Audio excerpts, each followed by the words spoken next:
This is interesting. In chapter 6, verse 6, it says this concerning God. And the Lord saw how great man's wickedness on the earth had become, and that every inclination of the thoughts of his heart was evil all the time. And the Lord was grieved, that he had made man on the earth, and his heart was filled with pain.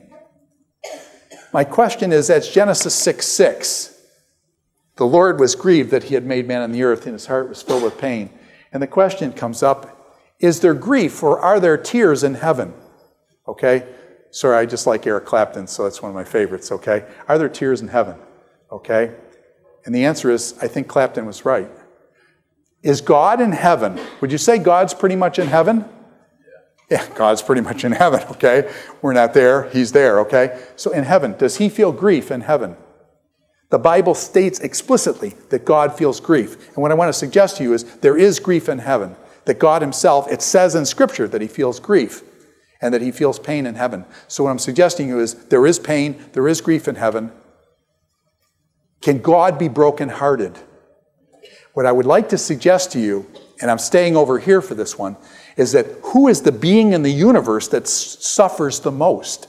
What I'm suggesting to you is that God is the most grieving being in the universe because he made things right and it got all messed up and he loves us. And when pain and bad stuff happens and stuff, he grieves over that. And so God is the great grieving being. Now, you say, wait a minute, but doesn't the book of Revelation, at the end of the book of Revelation 22 and stuff, it says 21 and 22, that God's going to wipe away all tears? Well, question, at the end of the Bible, when God wipes away all tears, when it says he wipes away all tears, what does that assume?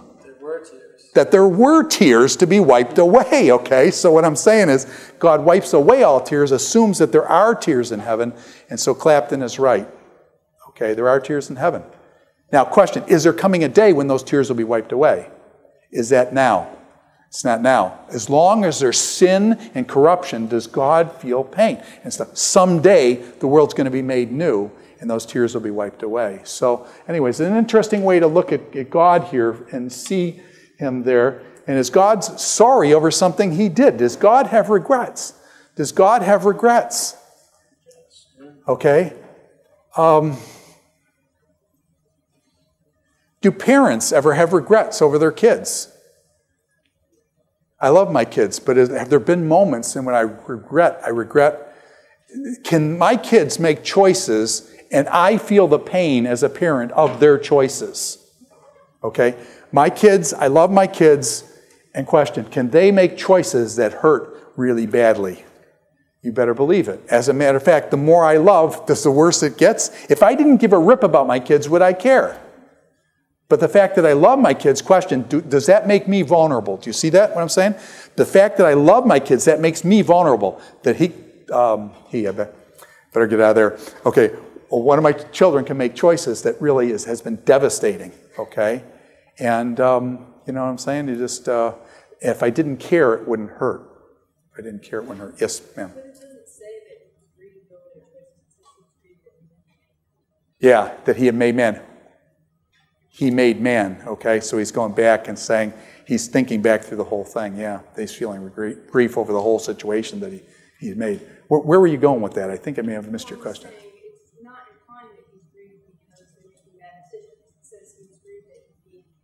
Yeah. Yeah, okay, let me back it out a little bit. Okay, he grieved that he had made man. Question, if they were still in the garden, would he be grieving? No, okay. He's grieved because why? There's this intermarriage, there's this violence, there's this stuff that he describes in the chapter. So that's why he's grieving, is over their wickedness, their evil.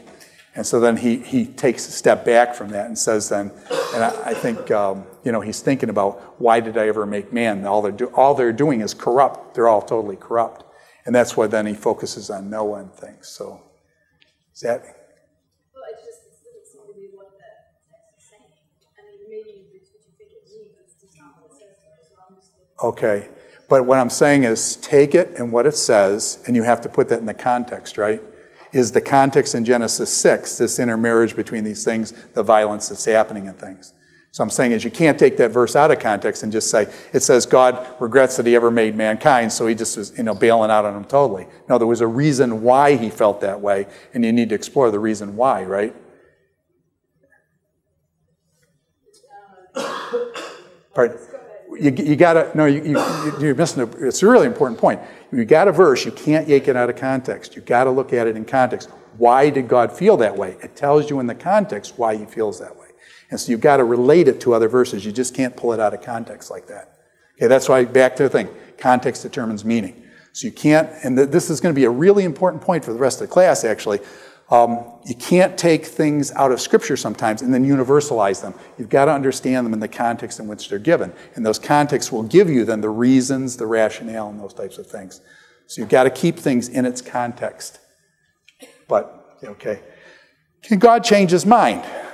Going back to what she was just raising, can God change his mind? He makes man, can he change his mind? Are we going to see God change his mind? Actually, you guys have read Exodus. Did God change his mind in Exodus? Yeah, remember when the golden calf, he comes down, I'm going to wipe him out and things, and then Moses prays and stuff, and God changes his mind. Yeah.